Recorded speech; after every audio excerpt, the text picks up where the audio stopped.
चलो दूसरा सेशन जो शुरू कर रहे हैं। और पिछले सेशन में जो जिस किस्म की डिस्टर्बेंसेस क्रिएट करने की कोशिश की, मैं इसके जवाब में सिर्फ ये कहना चाह रहा हूँ कि टीचर परफेक्ट नहीं होते। अगर कोई चीज़ ना समझ में आए, लेकिन कम से कम ये बात तय है कि वो अपना काम करने की कोशिश ज़रूर करते हैं। लिहाजा अगर ना समझ में आए आपकी कोई चीज़, तो बजाय इसके कि आप दूसरों को तंग करें, आप लीव कर सकते हैं। आप किसी और तरीके से आप खुद पढ़ लीजिए, इंटरनेट पे सब कुछ अवेलेबल है, आप खुद पढ़ लीजिए। तो ये सारे काम आप खुद भी कर सकते हैं, या आपको अगर सारे हैं ऑल्टरनेट जो हैं वो बहुत सारे हैं। अच्छा, जो अभी आंसर आया है उसको, क्वेश्चन आया है उसको मैं आंसर करने की कोशिश कर रहा हूँ कि ये जो रिकॉर्डिंग है गूगल क्लासरूम पे भी मैं उसको मीडिया के तौर पे, मीडिया स्टोरेज के तौर पे यूट्यूब को इस्तेमाल कर रहा था उस और उस पोस्ट में आपको आपकी क्लासरूम के जो स्ट्रीम है उसी के ऊपर शेयर किया करता था। और मैं इसको मज़ीद अब फैसिलिटेट करने के लिए ये सोच रहा हूँ कि उसको यूट्यूब को पब्लिक कर दूँ, क्योंकि उसके ऊपर रिकॉर्डिंग सारी अवेलेबल है, और ताकि आप लोगों को जिस रिकॉर्डिंग की भी तलाश है आप उसमें से देख सकें।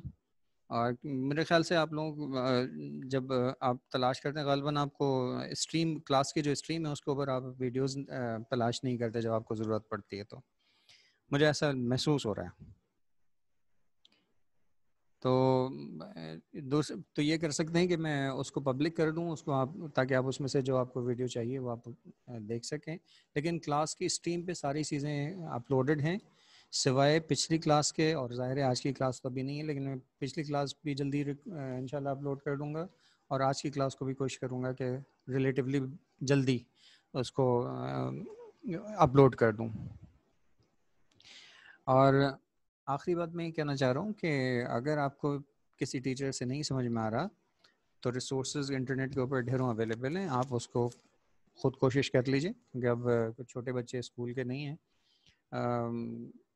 मैं समझता हूँ टीचर्स हैं वो सिर्फ कैटलिस्ट होते हैं, कोशिश क्या करते हैं क्या रिलेटिवली शॉर्टर टाइम स्पेन में आपको उतना उतना गेन आप उतनी नॉलेज आपको ट्रांसफ़र करते हैं जो आप उससे ज़्यादा टाइम में गेन कर पाते हैं। लेकिन इम्पॉसिबल नहीं है। अब आप यूनिवर्सिटी लेवल पे आ चुके हैं, हायर एजुकेशन लेवल पे आ चुके हैं, लिहाजा अब आप खुद भी स्टडी कर सकते हैं। लेकिन अगर ना समझ में आए तो इसका ये मतलब नहीं कि आप मुझसे ना पूछें, आप मुझसे ज़रूर पूछें, मैं कोशिश करूँगा उसको आंसर करने की। जो लोग मुझसे ईमेल पे कांटेक्ट करते हैं या क्लासरूम पे पोस्ट करते हैं, मैं उनको आंसर करता भी हूँ। अच्छा, बात हम ये कर रहे थे कि यहाँ पर मैं इन चंद वैल्यूज़ को मैं हाईलाइट कर रहा हूँ, ब्राउन कलर से मैंने ब्राउन कलर का कर दिया। मैं बता ये रहा था कि ये 2.1 इंटू 10⁻⁻⁵ है वैल्यू, और यहाँ पर ये वैल्यू जो x की वैल्यू है वो यहाँ पर 2 है। तो 2 पे तो इसकी वैल्यू 2.1 इंटू 10⁻⁻5 नहीं होनी चाहिए थी, बल्कि 0 होनी चाहिए थी, क्योंकि 2 तो इसका सोल्यूशन है। उसकी वजह मैंने आपको बताया कि जो 2 स्टोर हुआ है, एन मुमकिन है कि ये 2 एज 2 ना स्टोर हुआ हो, बल्कि फ्लोटिंग पॉइंट नंबर के तौर पे 1.9999 करके स्टोर हुआ हो, जो which is very close to 0, can be considered as 2, but it is not exactly 2। और मशीन जो है वो तो फिर इन एग्जैक्ट नोटेशंस को, जो एग्जैक्ट उसकी वैल्यूज़ होती हैं उन्हीं के ऊपर एक्ट कर रही होती हैं। तो जब वो उन लेस एक्यूरेट वैल्यूज़ की मदद से जब ये वैल्यूज़ कैलकुलेट करते हैं, करती है मशीन, तो हो सकता है कि उसकी वजह से ये वैल्यू एग्जैक्टली 0 ना आ रही हो। फ्लोटिंग पॉइंट नंबर्स में ऐसी क्या ख़ास बात होती है उस फॉर्मेट में कि वो एक्यूरेटली स्टोर नहीं होता? इसको हम इंशाल्लाह डिजिटल इलेक्ट्रॉनिक्स की क्लास जो हमारे टॉपिक्स होंगे उसमें हम इसको कवर करने की कोशिश करेंगे।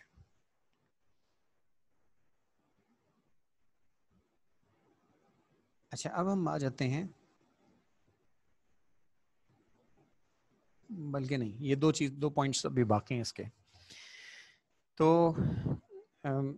एक बात ये है कि क्योंकि ऐसा मुमकिन है कि इंटरनल रिप्रेजेंटेशन और एक्चुअल वैल्यू में फ़र्क हो, तो इसलिए जब भी हमें फ्लोटिंग पॉइंट नंबर्स को किसी इक्वलिटी के लिए चेक करना हो, मसलन किसी फ्लोटिंग पॉइंट नंबर को चेक करना हो कि ये 0 है या नहीं, या किसी और वैल्यू के लिए इक्वलिटी के लिए चेक करना हो, तो इक्वलिटी के लिए चेक आमतौर पे करना नहीं किया जाता, वो उसके रिजल्ट्स हमेशा एक्यूरेट नहीं होते। तो फ्लोटिंग पॉइंट नंबर्स को कंपेयर करने के लिए हम एक टर्म यूज़ करते हैं टॉलरेबल एरर की। तो फ्लोटिंग पॉइंट नंबर्स के लिए हम ये डिफाइन करते हैं कि इस फ्लोटिंग पॉइंट नंबर्स के लिए टॉलरेबल एरर कितना है। अच्छा, और हम नंबर की बात नहीं करें, वो नंबर जो है वो किसी ना किसी क्वांटिटी को रिप्रेजेंट करता है, तो उस क्वांटिटी में एरर की क्या गुंजाइश है, इनएक्यूरेसी की क्या गुंजाइश है, उस पर डिपेंड करता है कि टॉलरेबल एरर की वैल्यू हम क्या रखेंगे। और मिसाल के तौर पे अगर आपको डिस्टेंस बिटवीन कॉन्टिनेंट्स मेजर करना है, तो और वो आप मीटर्स में मेजर कर रहे हैं किसी फॉर्मूले की मदद से, तो उसमें अगर चंद सेंटीमीटर का फ़र्क पड़ जाए तो कोई फ़र्क नहीं पड़, कोई बड़ी बात नहीं है, उसको बहुत ज़्यादा फ़र्क नहीं पड़ेगा, क्योंकि वो हज़ारों किलोमीटर की वैल्यूज़ होती हैं, वो हज़ारों किलोमीटर में अगर चंद सेंटीमीटर आगे पीछे हो जाए तो इतना ज़्यादा फ़र्क नहीं पड़ता।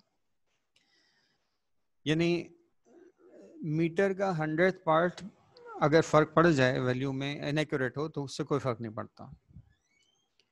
तो इन दैट केस जो टॉलरेबल एरर होगा वो क्या होगा, 10⁻³ मीटर्स। लेकिन अगर आप कोई स्मॉलर क्वांटिटी मेजर कर रहे हैं, तो और वो स्मॉलर तो जो है ही फॉर एग्जांपल माइक्रोमीटर्स में है उसकी वैल्यू, तो उस माइक्रोमीटर में ये 10⁻³ सेंटीमीटर जो है ना, ये बहुत बड़ी उसके लिए वैल्यू है। जाहिर है कि इतना टॉलरेबल एरर हम उस क्वांटिटी के लिए नहीं अलाउ कर सकते जिसकी वैल्यू आनी ही माइक्रोमीटर्स में हो। तो उसके लिए जो टॉलरेबल एरर की वैल्यू होगी वो फिर वो 10⁻⁹ कुछ इस टाइप की वैल्यू रखी जा सकती है जो उससे शॉर्टर हो। तो उस केस में टॉलरेबल एरर होगा 10⁻⁹। तो एक बात तो ये होगी क्या, क्वांटिटी वो फ्लोटिंग पॉइंट नंबर जिसकी हम जिस वेरिएबल की हम बात कर रहे हैं, वो किस काम के लिए, किस पर्पस के लिए यूज हो रहा है, उस पर डिपेंड करता है कि टॉलरेबल एरर क्या होगा। अच्छा, फिर हम ये जो आइटरेटिव एल्गोरिथम्स हैं, आज की भी बात कर रहा हूँ मैं, पिछले की भी बात कर रहा हूँ, और अभी आ गया ना जो न्यूमेरिकल इंटीग्रेशन, इसकी भी बात कर रहा हूँ, तीनों केसेस में, बल्कि almost all of the numerical calculations, iterative numerical calculations करते ये हैं कि जो एरर टर्म है लूप में हम एक एरर टर्म कैलकुलेट करते हैं। एरर टर्म कैलकुलेट कैसे करते हैं कि जो न्यू वैल्यू और ओल्ड वैल्यू के दरमियान डिफरेंस है उसकी एब्सोल्यूट वैल्यू ले लेते हैं, और ये एरर टर्म है। जो लूप चल रहा है ना, उसको हम चलाएंगे कि जब तक ये एरर टर्म टॉलरेबल एरर से छोटी नहीं हो जाती, उस वक्त तक ये लूप चलता रहेगा, उस वक्त तक ये लूप चलता रहेगा। नहीं, जैसे हमारा क्राइटेरिया ये जो है वो फंक्शन की वैल्यू पर है कि फंक्शन की वैल्यू 0 आनी चाहिए। तो पहली बात तो ये उस फंक्शन के लिए एक टॉलरेबल एरर डिफाइन करेंगे, फिर एरर टर्म कैलकुलेट करेंगे। y की वैल्यूज आती जा रही है, फंक्शन की वैल्यूज हर आइट्रेशन में नई वैल्यू आती जा रही है, तो हम ये करते हैं कि पिछली वैल्यू और करंट वैल्यू के दरमियान एब्सोल्यूट डिफरेंस चेक करते हैं कि अगर ये डिफरेंस उस टॉलरेबल एरर से छोटा हो जाता है तो हम उसको प्रोसेस को टर्मिनेट कर देते हैं। और उस प्रोसेस को हम टर्मिनेट कर देते हैं।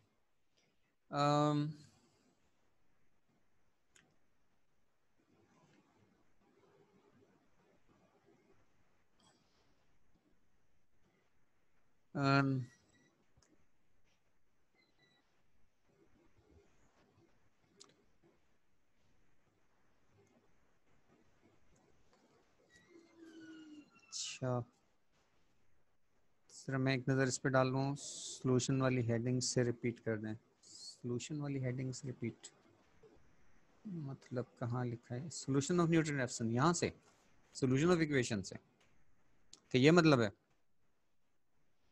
तो पूरा प्रोसेस रिपीट हो जाएगा। पेपर प्रोग्रामिंग या कोडिंग करनी होगी, यस करनी होगी, बिल्कुल आएगी।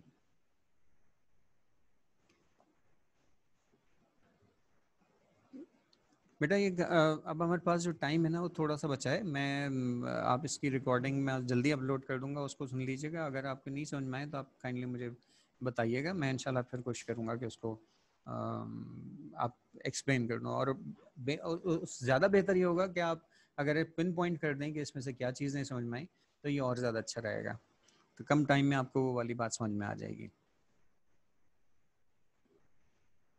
तो एरर, टॉलरेबल एरर की बात भी हो गई, एरर टर्म की भी बात हो गई, और उसकी इंटरनल रिप्रेजेंटेशन की बात हो गई। अच्छा, हम थोड़ा सा इस प्रोसेस को आगे चलाते हैं। जो कॉमन मैथमेटिकल ऑपरेशंस है ना, सोल्यूशन ऑफ इक्वेशन है, डिफरेंशिएशन है, इंटीग्रेशन है, साइमल्टेनियसली इक्वेशंस हैं, ये चार टॉपिक्स हमें हमारे थ्योरी के भी पार्ट हैं, और उस थ्योरी के पार्ट को भी हम साथ साथ करने की कोशिश कर रहे हैं। और सीक्वेंस ये रखिए, कोशिश ये की है कि पहले ऐसे टॉपिक्स करवा दिए जाएं जिनसे क्या उनसे जितनी अभी तक हमने प्रोग्रामिंग सीखी है वो भी स्ट्रेंथन हो जाए, क्योंकि कुछ नई चीज़ें आपको मिल रही हैं, कुछ नए एल्गोरिथम्स मिल रहे हैं।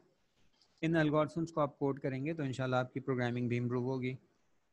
और इसको कोड करने के लिए जो एल्गोरिथम, आप अगर आप पहली दफ़ा में पाइथन प्रोग्राम ना बने तो आप एल्गोरिथम बनाएंगे और फिर उसको ट्रेस टेबल वगैरह बनाएंगे। ये सब चीज़ें जो हैं वो आपकी स्किल्स को इम्प्रूव करेंगी।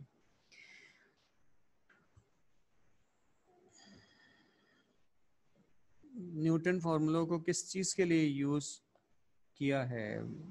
ये डिफरेंशिएशन के लिए यूज़ किया है बेटा, सॉरी। न्यूटन फार्मूला से मतलब आपका न्यूटन रेफसन है या न्यूटन फॉरवर्ड न्यूटन बैकवर्ड की है? वो ज़रा मुझे बता दीजिएगा, फिर मैं उसके हिसाब से आपके क्वेश्चन का जवाब देता हूँ। ये टेबल भी ज़रूर शेयर कर लूँगा, कोई अर्ज नहीं है।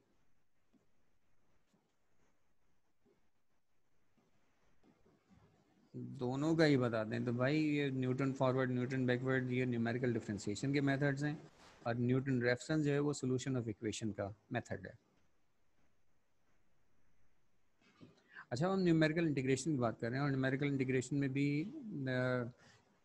ये थ्योरी का भी पार्ट है, मेथड भी आपने समझना है, लेकिन कोशिश हमारी ये है कि इसको इस तरीके से करने की कोशिश करें कि जो एल्गोरिथम डेवलपमेंट करने का जो प्रोसेस हमारा, वो जो थिंकिंग है वो भी इम्प्रूव हो। तो पहले देखेंगे न्यूमेरिकल इंटीग्रेशन का। न्यूमेरिकल इंटीग्रेशन के लिए हमने ये इक्वेशन ले ली, वही वाली जो अभी जैसे पहले हम यूज़ करते हैं, x square plus 3x minus 10। इसको इंटीग्रेट करें तो इसका इंटीग्रल जो आएगा वो आएगा x cube divide by 3 plus 3x square divide by 2 minus 10x। अगर हम अपर लिमिट 4 और लोअर लिमिट 3 ले लें तो जो इंटीग्रल जो जो इसका डेफिनेट इंटीग्रल कैलकुलेट होगा वो कैसे होगा कि 3 पे आप ये जो इंटीग्रल की इक्वेशन है x cube by 3 3x square by 2 minus 10x, इसकी वैल्यू इसमें x की जगह पे 3 रखें तो इसकी वैल्यू आ जाएगी -4 7.5, और अगर 4 रखेंगे तो 5.33 आ जाएगी। तो इंटीग्रल इन बिटवीन क्या हो जाएगा, 5.3 माइनस 7.5, तो उसकी वैल्यू आ जाएगी 12.8333। तो ये तो वो है जो आप जिसके लिए हमें एल्गोरिथम की, पाइथन की ज़रूरत नहीं है, ये वो सिंपल मैथमेटिक्स है जो आप इससे पहले इंटर में कर चुके हैं। अच्छा, अब हम इसका हम हमारी कोशिश है कि हम इसका प्रोग्राम बना लें, इंटीग्रेट करने का प्रोग्राम बना लें। लेकिन इंटीग्रेट करने के प्रोग्राम में जो सिंबॉलिक कंप्यूटिंग है, यानी जो फार्मूले से एक फार्मूला आपको दिया हुआ होता है, उस फार्मूले से आप इंटीग्रेट करते हैं, एक आपको इसका एक नया symbolic solution, close form solution जो कहलाते हैं, जो सिंबॉलिक नोटेशन है, उसमें आपके पास एक और एक्सप्रेशन जाती है। हम उसकी बात नहीं कर रहे हैं, हम बात कर रहे हैं न्यूमेरिकल इंटीग्रेशन की, यानी डेफिनेट इंटीग्रल्स की बात कर रहे हैं।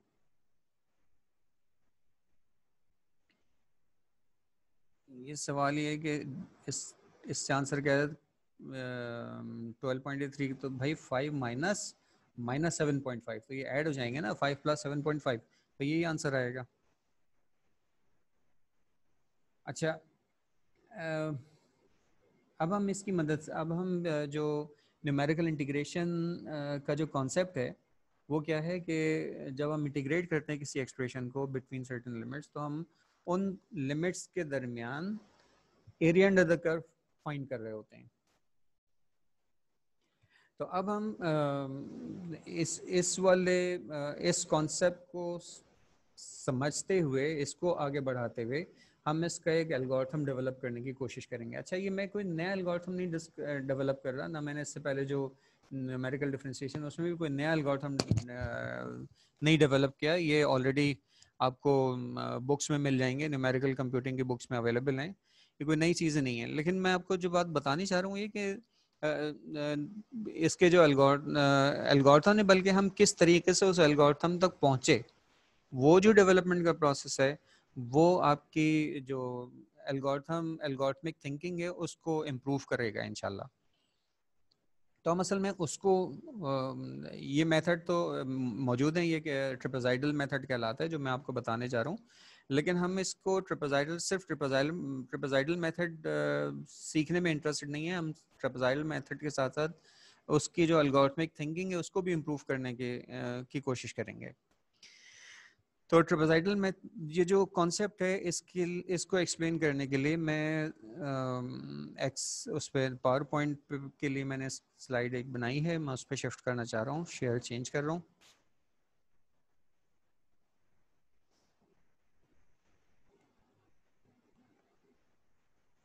पावर पॉइंट,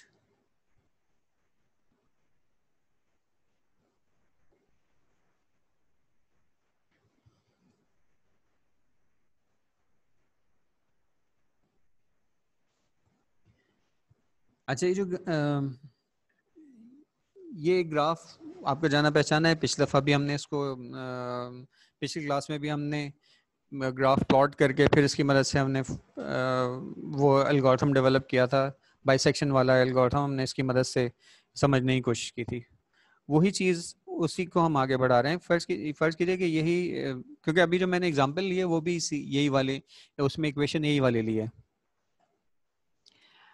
तो अगर मैं आपसे कहूँ कि आप इस एक्सप्रेशन को इंटीग्रेट कर दें बिटवीन 3 और 4, तो उसका मतलब ये होगा कि जो मैंने ब्लू लाइंस लगाई हैं ये 3 पे हैं और 4 पे। जो स्मॉल लाइन है वो 3 पर है और जो लार्जर लाइन है वो 4 पर है।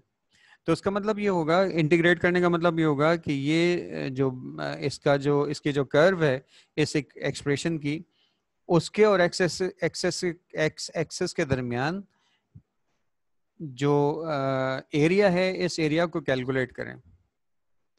अच्छा, ये एरिया कैलकुलेट करने के लिए हम किसी अप्रॉक्सीमेट सॉल्यूशन से शुरू करते हैं। जो हमारी नॉन नॉलेज होती है ना, उस नॉन नॉलेज से शुरू करते हैं, जो हमारे नॉन है उससे शुरू करते हैं, और फिर हम कोशिश करते हैं कि ये देखते हैं कि उसको इम्प्रूव कैसे करेंगे।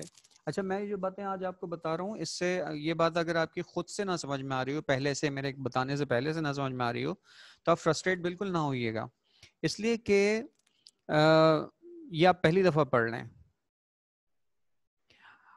लेकिन ये आपके एल्गोरिथमिक थिंकिंग की डेवलपमेंट का पार्ट है। आप ये पढ़ने के बाद अगली दफ़ा आपका जहन इस तरफ कुछ और काम कर रहे हो तो आपका जहन इस तरफ जाना चाहिए कि यहाँ ये काम कैसे होगा। समटाइम्स आपको वो समझ में आ जाएगा, लेकिन हो सकता है कि मजीद प्रैक्टिस आपको करनी पड़े फिर आपके, लेकिन आहिस्ता आहिस्ता ग्रेजुअली आप उसको समझने लगेंगे इंशाल्लाह।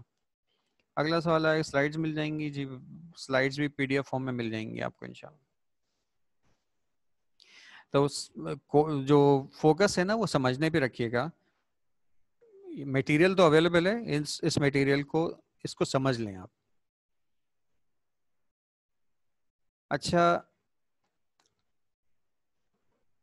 अब हम area under this curve calculate करना है। तो एक अप्रोक्सीमेशन तो ये हो सकता है, हम इस शेप को तो इस शेप का एरिया कैलकुलेट करना मुश्किल है, लेकिन हम ये तो कर सकते हैं कि अगर हम इसका एक रेक्टेंगल बना लें तो उस रेक्टेंगल का एरिया तो कैलकुलेट कर सकते हैं।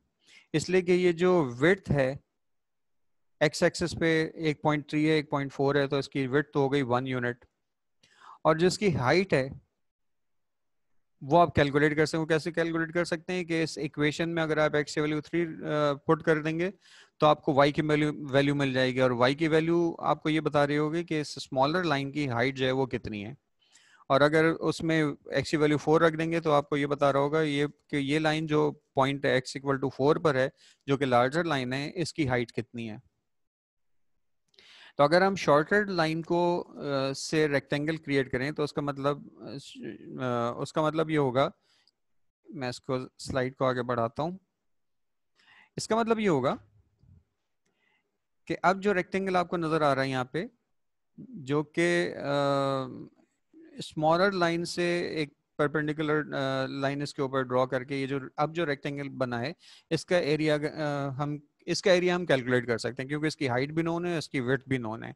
हाइट को विड्थ से मल्टीप्लाई करेंगे तो इस रेक्टेंगल का एरिया आ जाएगा। इसमें से जो मैंने ग्रीन से हाईलाइट किया है, ये वो एरिया है, ये वो पोर्शन है जो कि इसमें शामिल होना चाहिए था, जो कि हुआ नहीं। तो इसका मतलब है कि ये जो रेक्टेंगल का एरिया, जो हमें एरिया अंडर द कर्व को कैलकुलेट करने के लिए अगर हम इस रेक्टेंगल को यूज करेंगे तो ये हमें इनएक्यूरेट वैल्यू देगा। लेकिन बाहर ये तो स्टार्टिंग पॉइंट है, अभी हम इसको देखते हैं कि इसको हम इम्प्रूव कैसे कर सकते हैं। अच्छा, दूसरी बात फिर ये जहन में आ रही है कि बजाय इसके कि हम लोअर लाइन जो स्मॉलर लाइन है उसका रेक्टेंगल बनाए, जो लार्जर लाइन है उसका रेक्टेंगल बना लें। उसका रेक्टेंगल बनाएंगे तो ये सिचुएशन होगी, और ये सिचुएशन करेंगे तो अब इसका जो रेक्टेंगल आएगा वो एरिया अंडर द कर्व से थोड़ा सा बड़ा आएगा। पिछली वाली स्लाइड पे जाएं तो इसका रेक्टेंगल का एरिया अंडर द कर्व से थोड़ा सा छोटा था, और इसके बाद इस रेक्टेंगल का अगर आप एरिया निकालेंगे तो एरिया अंडर द कर्व से ये थोड़ी सी बड़ी वैल्यू होगी। तो ये लेस एक्यूरेट है, लेकिन स्टार्टिंग पॉइंट के तौर पे हमने इसको चूज किया है। हम देखते हैं इसको इम्प्रूव कैसे किया जा सकता है। देखें, इसका बजाय रेक्टेंगल के एक और ज्योमेट्रिकल फिगर होती है जो कहलाती है ट्रेपेजॉइड। ट्रेपेजॉइड में दो पैरेलल लाइंस होती हैं, लेकिन वो दो पैरेलल लाइंस इक्वल लेंथ की नहीं होती। तो इसका अगर मैं रेक्टेंगल क्रिएट करने के बजाय लोअर लाइन और स्मॉलर लाइन और लार्जर लाइन को अगर मैं स्ट्रेट लाइन के साथ ज्वाइन कर दूं तो ये एक ट्रेपेजॉइड बन जाएगा। ये ट्रेपेजॉइड बन गया। और ट्रेपेजॉइड जो है वो एक रेगुलर ज्योमेट्रिकल फिगर है। इसका एरिया कैलकुलेट करने का फॉर्मूला नोन है। वो क्या क्या होता है कि जो पैरेलल लाइंस के दरमियान विड्थ डिस्टेंस है, ये विड्थ है। ये विड्थ मल्टीप्लाई होगी जो ये जो पैरेलल लाइंस हैं इन दोनों लाइंस की एवरेज से, यानी स्मॉलर लाइन की लेंथ प्लस लार्जर लाइन की लेंथ डिवाइडेड बाय 2, ये मल्टीप्लाई होगा विड्थ ऑफ द ट्रेपेजॉइड से। अच्छा, ये जो फिगर है ये इस तरह की फिगर है कि जिसमें ऐसा महसूस हो रहा है कि अगर हम area under the curve find करने के लिए अगर हम ट्रेपेजॉइड यूज कर लें तो ये एक्यूरेट वैल्यू इसकी मिल जाएगी हमें। अच्छा, तो इसलिए लेकिन और एक्चुअल वैल्यू सिचुएशन असल में ऐसी है नहीं, इसलिए मैं आपको दूसरी एग्जांपल आपके साथ शेयर करना चाह रहा हूँ कि ये एक और कर्व है। ये डायग्राम तो खैर इनिशियल डायग्राम तो विकिपीडिया से ली है। तो ये जो ब्लू से बनी हुई ये कर्व है, ए और बी इसकी लिमिट्स हैं। इसका अगर मैं ट्रेपेजॉइड बनाऊं तो ये जो रेड लाइन है ऊपर के ये ट्रेपेजॉइड बना रही है इसका। तो ये ए से लेके बी तक, फिर बी से लेके कर्व के पॉइंट तक, और फिर कर्व के पॉइंट से लेके ए के अपर पॉइंट तक, और फिर ए के अपर पॉइंट से एक्स एक्सिस तक ये जो फिगर बन रही है ये ट्रेपेजॉइड बन रही है। इस ट्रेपेजॉइड का एरिया कैलकुलेट करने का फॉर्मूला वही है। मैं इसका नोटेशन चेंज कर रहा हूँ। मैंने नोटेशन क्या चेंज किया, देखिए ए और बी की जगह पर x0 और x1 लिख दिया है ये। और जो हाई एक्स नॉट की जो एक्स नॉट वाली जो लाइन है उसकी हाइट जो है वो वाई नॉट है, और x1 की जो हाइट है x1 वाले पॉइंट पे जो लाइन बनी है इसकी हाइट y1 है। और कैसे निकलेगी कि आप फंक्शन में x1 की वैल्यू रख देंगे तो y1 की वैल्यू आ जाएगी, और फंक्शन में वेरिएबल की जगह पे x0 की वैल्यू रख देंगे तो y0 कैलकुलेट हो जाएगा। अच्छा, मैं आगे बढ़ने से पहले जरा क्वेश्चन देख लूँ, कुछ नए क्वेश्चंस आए हैं।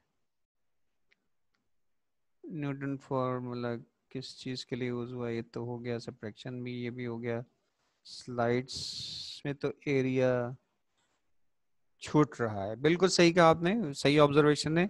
इसमें ये भी एक्यूरेट नहीं है, असल में हम इसी को एक्यूरेट करने की तरकीब की तरफ जा रहे हैं। देखें, अगर मैं इस ट्रेपेजाइड के एरिया को एरिया अंडर द कर्व के अप्रोक्सीमेशन के तौर पे लूंगा, तो कुछ जगहों पे तो ये जो कर्व है इस ट्रेपेजाइड के अंदर आ रहा है और कुछ जगहों पे बाहर आ रहा है। इसका मतलब है कि ये भी एक्यूरेट नहीं है। अच्छा, सिर्फ विड्थ और हाइट वाली बात दोबारा बता दें। अच्छा भाई, एक्स नॉट पे अगर आप एक्स नॉट पे आप ये देखना चाहते हैं कि ये लाइन जो एक्स नॉट से कर्व तक गई है, ये इसकी हाइट कितनी है, इसका तरीका क्या होगा कि क्योंकि आप जो कर्व के जो एक्सप्रेशन है उसमें आप एक्स नॉट की वैल्यू रख दीजिए, तो जो वैल्यू आएगी वो वाई की वैल्यू आ जाएगी।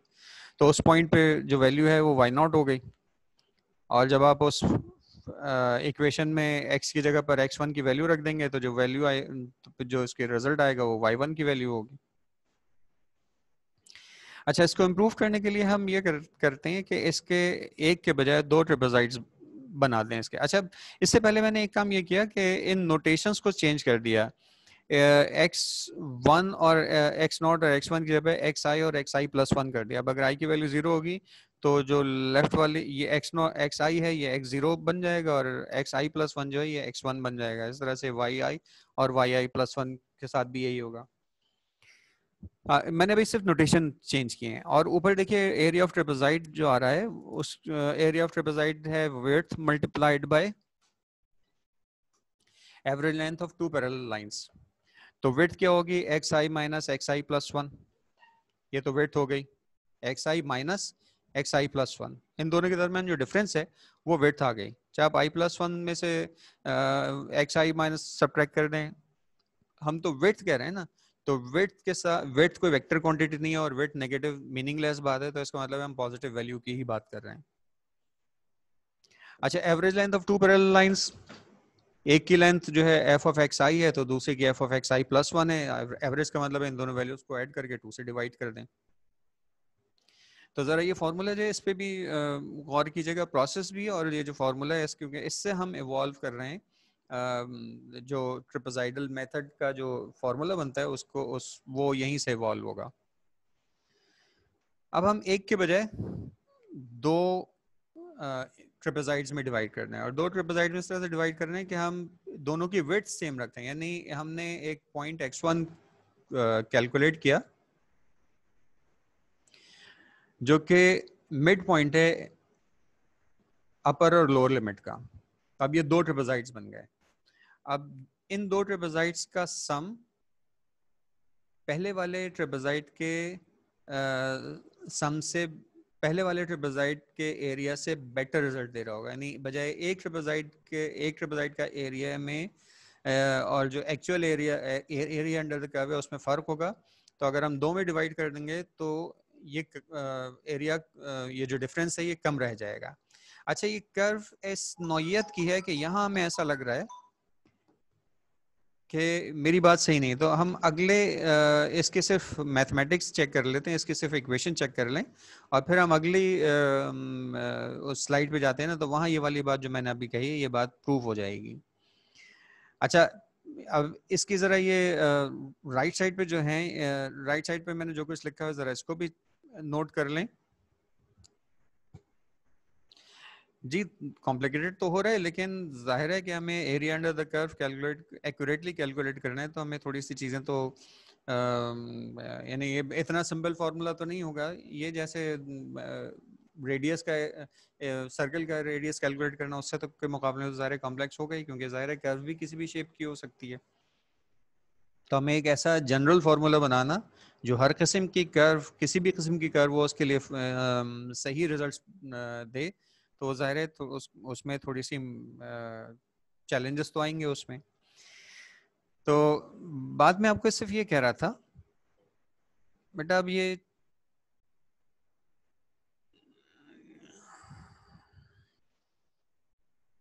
ये क्वेश्चन बाद में कीजिएगा, मैं इस प्रोसेस को आगे बढ़ा रहा हूँ। तो अब ये दो जो ट्रिपेजाइड्स बन गए, इसमें से पहला ट्रिपेजाइड एक x1 के लेफ्ट साइड पे, एक x1 के राइट साइड पे, x1 के लेफ्ट साइड पे जो उसको मैं ट्रिपेजाइड 1 कह रहा हूँ, x1 के जो राइट साइड पे वो x उसको मैं ट्रिपेजाइड 2 कह रहा हूँ। अच्छा, क्योंकि ये x1 मिड पॉइंट है लिहाजा दोनों की विड्थ तो सेम होगी, लिहाजा मैंने उसको विड्थ को h से रिप्रेजेंट किया है। तो ये देखिए यहाँ लिखा हुआ भी है x1 माइनस x0 जो है वो x2 माइनस x1 के बराबर हो गया, जिसको मैं h से रिप्रेजेंट कर रहा हूँ। तो जो फॉर्मूला है वो बन गया h/2 multiplied by f of x0 plus f of x1। अच्छा, ये 2 में h के साथ कैसे ले आया, वो तो एवरेज fx के साथ था। कि देखें ये तो दो फ्रैक्शंस है ना जो मल्टीप्लाई हो रही हैं, तो जब फ्रैक्शंस मल्टीप्लाई हो रही हैं तो उससे कोई फर्क नहीं पड़ता कि न्यूमरेटर को मैं पहले फ्रैक्शन के साथ लिखूं या दूसरी फ्रैक्शन के साथ लिखूं, क्योंकि रूल तो वही है ना कि न्यूमरेटर न्यूमरेटर से मल्टीप्लाई होगा, डिनोमिनेटर डिनोमिनेटर से मल्टीप्लाई होगा, तो प्रोडक्ट तो सेम आएगा, चाहे मैं पहली इक्वेशन के डिनोमिनेटर के साथ जो वैल्यू उसको मैं दूसरी के साथ लिख दूं या दूसरी को पहले के साथ लिख दूं। तो एरिया ऑफ ट्रिपेजाइड 1 जो है वो आया h/2 multiplied by f of x0 plus f of x1, और ट्रिपेजाइड 2 का जो एरिया है वो h/2 multiplied by f of x1 plus f of x2 आया। अब इनमें से अगर मैं h/2 कॉमन ले लूं तो बाकी का बचेगा f of x0 plus f of x1 plus f of x1 plus f of x2। तो f ऑफ x1 दो दफा आया है, लिहाजा मैंने उसको लिख दिया 2f ऑफ x1। तो बीच वाला जो एंड पॉइंट्स हैं वो तो एक एक दफा है, जो मिडिल पॉइंट है क्योंकि वो लेफ्ट वाले ट्रिपेजाइड में भी यूज हुआ है, राइट में भी यूज हुआ है, लिहाजा ये दो दफा आया, लिहाजा इसलिए ये 2 से मल्टीप्लाई हुआ है। अच्छा, इसी प्रोसेस को 2 के बजाय अब 4 ट्रिपेजाइड्स में हम डिवाइड करते हैं। इसी प्रोसेस से प्रोसेस हमारा यही रहेगा, यानी इक्वी डिस्टेंट पॉइंट्स होंगे।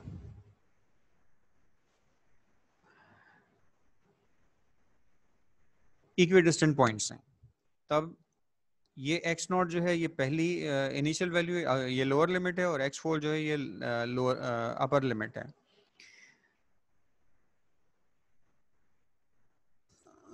सवाल क्या आया है, जब टोटल करना था तो 2 ट्रिपेजाइड क्यों किए?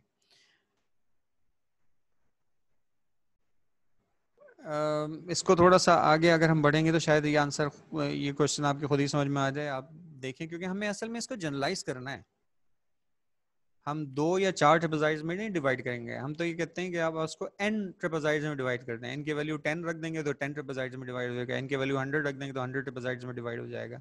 तो हमें तो इसको जनरलाइज करना है, इसलिए हमने उसको इसको हमने 2 ट्रिपेजाइड्स लेके उसको ऐड करके हम उस वो जो फाइनल इक्वेशन है वो आपकी समझ में आए कि वो बनी कैसे, इसलिए हम ये एवोल्यूशन देख रहे हैं इसका कि 2 के साथ क्या हुआ, 4 के साथ क्या हुआ, फिर उसको हम जनरलाइज करेंगे। और ये भी बड़ी इंपॉर्टेंट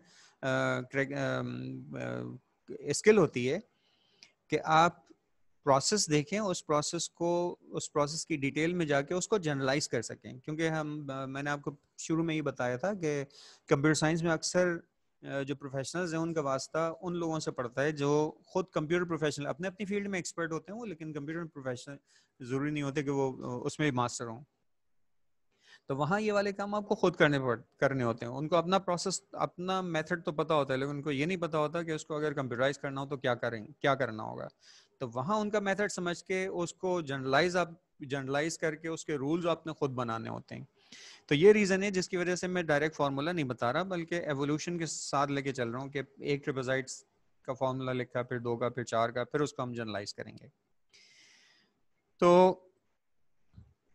अगर हमने इसको 4 ट्रिपेजाइड्स में डिवाइड किया तो अब ये 4 ट्रिपेजाइड्स के एरियाज का सम निकालना है हमने।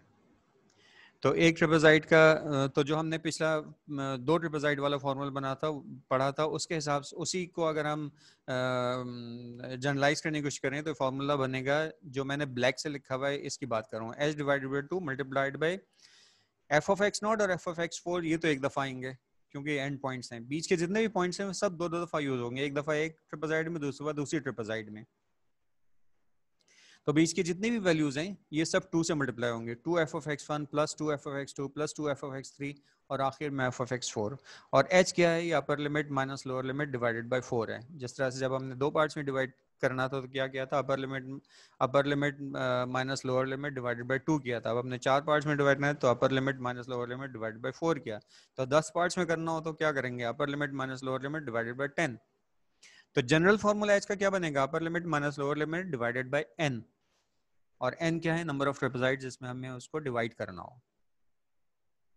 अच्छा, ऊपर जो एल्गोरिथमिक नोटेशन में ये फॉर्मूला लिखा हुआ है, नीचे वही फॉर्मूला मैथमेटिकल नोटेशन में लिखा हुआ है, h/2 multiplied by f of x not plus 2 summation f of xi where I varies from 1 to 3 plus f of x4। अच्छा, ये वही ऊपर जो फॉर्मूला लिखा हुआ है ये उसी के मैथमेटिकल नोटेशन है। तो समेशन वाली नोटेशन आपने मैथमेटिक्स में पढ़ी होगी, और अगर पहले से नहीं पढ़ी थी तो यहाँ से आपको एनालॉजी मिल रही होगी कि समेशन का मतलब होता क्या है। आप इसमें इसका मतलब ये होता है कि आई की वैल्यू 1 लें और एफ ऑफ एक्स आई, तो ये बन जाएगा एफ ऑफ एक्स 1 जब आई के सेकेंड टाइम, फिर आप उसमें ऐड करेंगे सेकंड टर्म किस तरह से बनेगी कि अब आई की वैल्यू 2 लिखेंगे तो एफ ऑफ एक्स 2 बन जाएगा, फिर तीसरी दफा ये एफ ऑफ एक्स 3 बन जाएगा।